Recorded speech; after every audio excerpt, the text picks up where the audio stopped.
मुस्लिम भी उतना ही अधिकार रखता है जितना हिंदू रखता है। वो भी एक वोट डालता है, हिंदू भी एक वोट डाल देता है।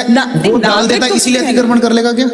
वोट डालता है इसलिए अतिक्रमण कर लेगा क्या? ये रामकृष्ण का देश है मैडम, ये रामकृष्ण का देश है, रामकृष्ण का ही रहेगा। और जब तक तो रहेगा ही। हमारा संविधान तो कहता है हिंदू मुस्लिम। संविधान रामकृष्ण का विरोध करता है क्या?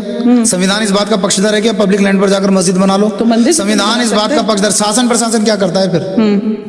जिन मंदिरों की प्रतिमाओं में मंदिर मस्जिद हटाने के लिए भी है ना सर, तो आप उनसे पूछो ना वो क्यों नहीं हटा रहे हैं। हाँ। जिन प्रतिमाओं में प्राण प्रतिष्ठा नहीं हुई है तो उन्हें वहां से स्थानांतरित कर दिया जाए, उठाकर उन्हें नई जगह दे दी जाए।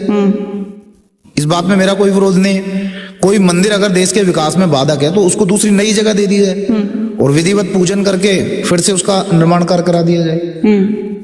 मस्जिद देवताओं का स्थान नहीं है, मस्जिद फैसिलिटी सेंटर है जहां जाओ हाथ धो के और छाया में आप अपना जो भी तुम्हारा पूजा पाठ है वो कर लो। लेकिन हमारे मंदिरों में देवताओं का वास है। वो भी कहते हैं ना कि हम यहाँ पे आते हैं, ये हमारे। तो आप बुलवा दो मेरे सामने, बुलवाओ किसी मुसलमान से कि मस्जिद में अल्लाह है, बुलवाओ। कौन है फिर? वो तो उनसे पूछो ना कौन है, मैं क्या बताऊं कौन है, वो बताएंगे। मस्जिद एक फैसिलिटी सेंटर है जहां हाथ धोकर छाया है, छाया में बैठ के नमाज पढ़ ले। घर पे पढ़ लेगा क्या आफत आ रही है? घर पे पूजा नहीं की जा सकती? घर पे मैं कह रहा हूँ घर पे पूजा होनी चाहिए। घर पे पूजा होती है, आपके घर पे पूजा नहीं होती क्या? सबके घर में होती है। तो सार्वजनिक होगी तो फिर मंदिरों में होगी। नमाज तो घर में ही पढ़ी जाती है, लेकिन हाँ तो घर में पढ़ो। सार्वजनिक पढ़ते हैं तो सब लोग पढ़ते। पब्लिक लैंड पर क्यों पढ़ रहे हो?